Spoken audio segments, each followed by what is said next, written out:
Dear students, welcome to my channel study point. आज मैं आपको चैप्टर 5 काबुली वाली का पार्ट 2 पढ़ाऊंगी। जिन जिन बच्चों ने पार्ट 1 नहीं देखा वो प्लीज़ पहले पार्ट 1 देखें, उसके बाद आपको अच्छे से समझ आएगा। रहमत काल्पनिक ससुराल के लिए अपना जबरदस्त गुस्सा तान कर कहता, हम ससुर को मारेंगे। हर वर्ष रहमत माघ महीने में अपने देश लौट जाता। इस समय वह अपने व्यापारियों से रुपया पैसा वसूल करने में तल्लीन रहता। उसे घर घर दुकान दुकान घूमना पड़ता था, मगर फिर भी मिन्नी से उसकी भेंट एक बार अवश्य हो जाती। देखने में तो ऐसा प्रतीत होता कि दोनों के बीच किसी षड्यंत्र का श्री गणेश हो रहा हो। जिस दिन वह सवेरे नहीं आ पाता, उस दिन देखो तो वह संध्या को हाजिर है। अंधेरे में घर के कोने में उससे ढीले ढाले जामा पजामा पहने झोली वाले लंबे तगड़े आदमी को देखकर सचमुच ही मन में अचानक भय सा पैदा हो जाता। लेकिन जब देखता हूँ कि मिन्नी ओ काबुली वाला पुकारते हुए हंसती दौड़ी आती और दो भिन्न आयु के असम मित्रों में वही पुराना हास परिहास चलने लगता, तब मेरा सारा हृदय खुशी से नाच उठता। एक दिन सवेरे मैं अपने छोटे कमरे में बैठा नई पुस्तक के प्रूफ देख रहा था। जाड़ा विदा होने से पूर्व आज 2-3 दिन से खूब जोर से अपना प्रकोप दिखा रहा था। जिधर देखो उधर इस जाड़ी की ही चर्चा हो रही थी। ऐसी जाड़ी पाले में खिड़की में से सवेरे की धूप मेज के नीचे मेरे पैरों पर आ पड़ी। उसकी गर्मी मुझे अच्छी प्रतीत होने लगी। लगभग 8 बजे का समय होगा। सिर से मफलर लपेटे उषा शरण सवेरे की सैर करके घर की ओर लौट रहे थे। ठीक उसी समय एक बड़े जोर का शोर सुनाई दिया। देखो तो अपने उस रहमत को 2 सिपाही बांधे लिए जा रहे हैं। उसके पीछे बहुत से तमाशाई बच्चों का झुंड चला आ रहा है। रहमत के ढीले ढीले कुर्ते पर खून के दाग हैं और सिपाही के हाथ में खून से लथपथ छुरा। द्वार से बाहर निकलकर सिपाही को रोक लिया और पूछा, क्या बात है? कुछ सिपाही से और कुछ रहमत के मुंह से सुना कि हमारे पड़ोस में रहने वाले एक आदमी ने रहमत से रामपुरी चादर खरीदी थी।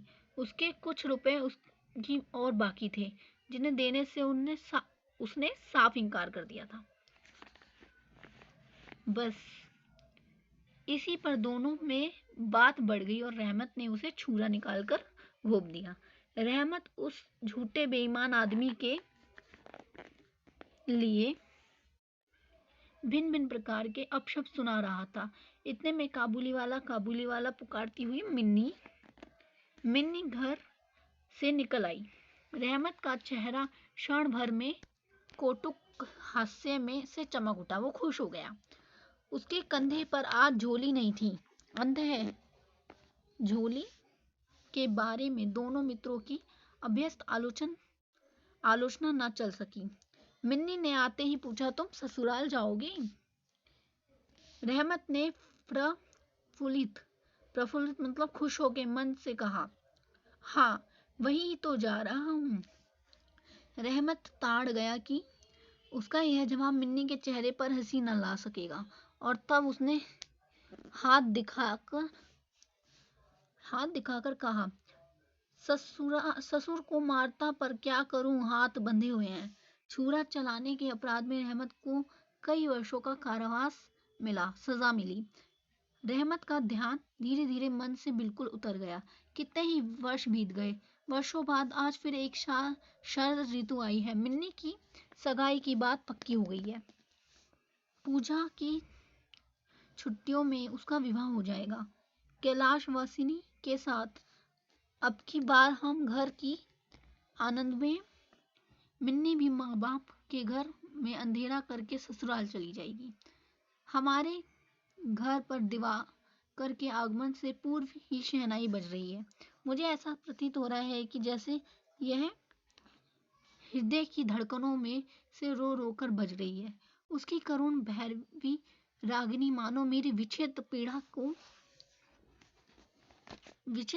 को जाड़े की धूप के साथ सारे ब्रह्मांड में फैला रही है। मेरी मिन्नी का आज विवाह है। सवेरे से वह घर में भवंडर बना हुआ है। सवेरे से क्या हो रखा है? घर में भवंडर बना हुआ है। हर समय आने जाने वाली का तांता बंधा हुआ है। घर में रिलेटिव्स आ रहे हैं। आंगन में बांसों का मंडप बनाया जा रहा है। हर एक कमरे और बरामदे में झाड़ फानूस लटकाए जा रहे हैं और उनकी टक टक की आवाज मेरे कमरे में आ रही है। चलो रे, जल्दी करो, इधर आओ कि तो कोई गिनती ही नहीं है। मैं अपने लिखने पढ़ने के कमरे में बैठा हुआ खर्च का हिसाब लिख रहा था। इतने में रहमत आया और अभिवादन करके एक और खड़ा हो गया। पहले तो मैं उसे पहचान ही ना सका। उसके पास ना तो झोली थी और ना पहले जैसी लंबे लंबे बाल और ना चेहरे पर पहले जैसी दिव्य ज्योति ही थी। अंत में उसकी मुस्कान देखकर पहचान सका कि यह तो रहमत है। क्यों रहमत, कब आए? मैंने पूछा। कल शाम को जेल से छूटा, उसने कहा।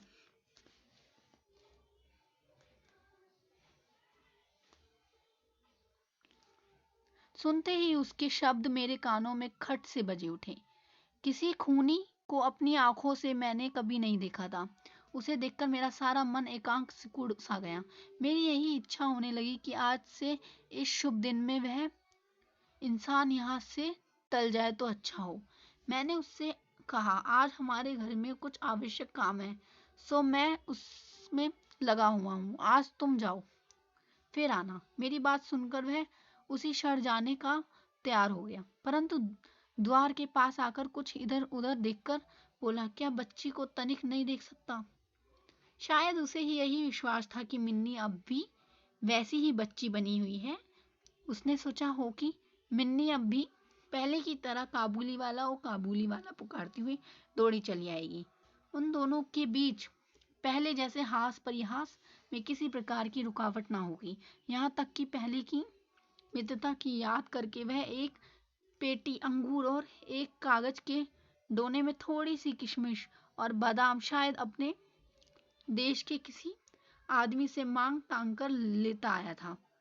उसके पहले की मैली कुचली झोली आज उसके पास ना थी। मैंने कहा, आज घर बहुत काम है। आज घर में क्या है? बहुत काम है। सो किसी से भेंट ना हो सकेगी, किसी से मिलना जुलना नहीं हो सकेगा। मेरा उत्तर सुनकर वह कुछ उदास सा हो गया, परेशान और उदास सैड हो गया। उसी मुद्रा में उसने एक बार मेरे मुख की ओर स्थिर दृष्टि से देखा, फिर अभिवादन करके दरवाजे के बाहर निकला गया। मेरे हृदय में न जाने कैसी एक वेदना सी उठी। मैंने सोच ही रहा था कि उसे बुलाऊं, इतने में देखा कि वह स्वयं ही आ रहा था।